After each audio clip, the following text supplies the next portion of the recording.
Wonderstruck is really built out of things that I love, places that I love going.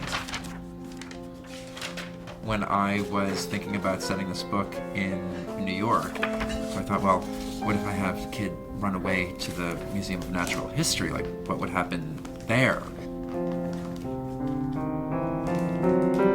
The Industrial Revolution was booming, and populations were coming here to New York. The city needed an institution to teach about the relationship of humans to the natural world. The American Museum of Natural History was an attempt to make the best, most innovative scientific museum, but they saw these ways of educating the public as tied to revealing secrets of the natural world. One can only imagine how exciting this place was when it first opened its doors.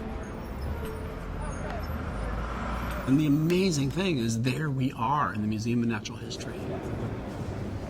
It provides the film with so many opportunities. He'll drop his wallet, which Jamie's going to get, and the chase through the museum essentially begins here.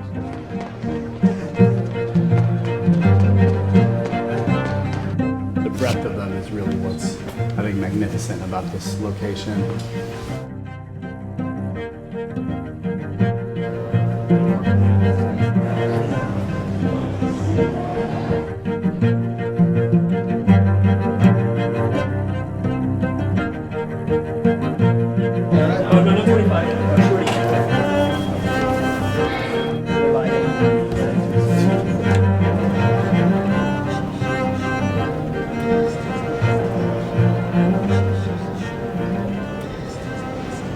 And we'll go off the hand. I mean, it should be surreal. Perfect. All right, so let's. I knew that the wolf diorama would have to be one of the central elements. There's a sense of beauty and mystery in the way the wolves are leaping mid-air.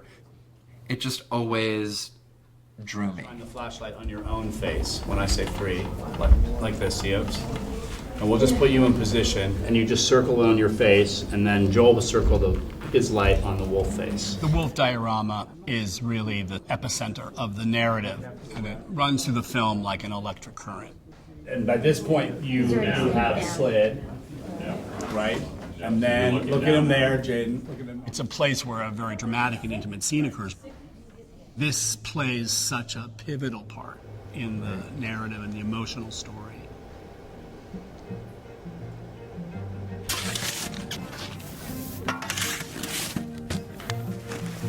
We had opportunity and need to cover the diorama in many different ways for the film. And probably one of the most exciting is how to create the wolf element in the dreams. We want to have a sense of locomotion and movement in something that obviously began with a static source.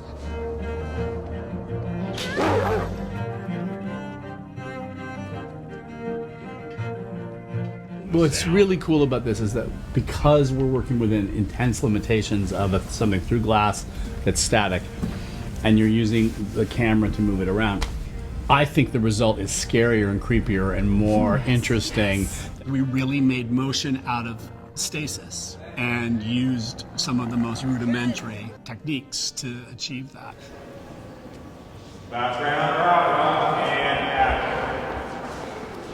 The Museum of Natural History inspired so much of the language within the film itself.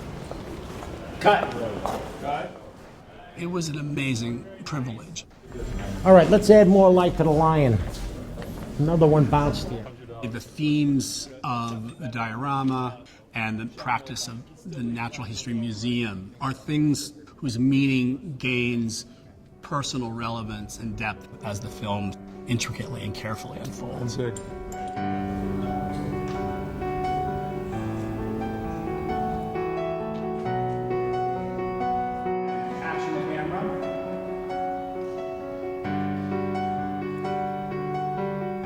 The museum provides this personal one-on-one encounter and this immersion in the natural world that you just can't match. Now, when I look at the story of Wonderstruck, the fact that it's about this boy who ends up at the museum, it feels like it's the most important part, but it just happened because I liked the diorama.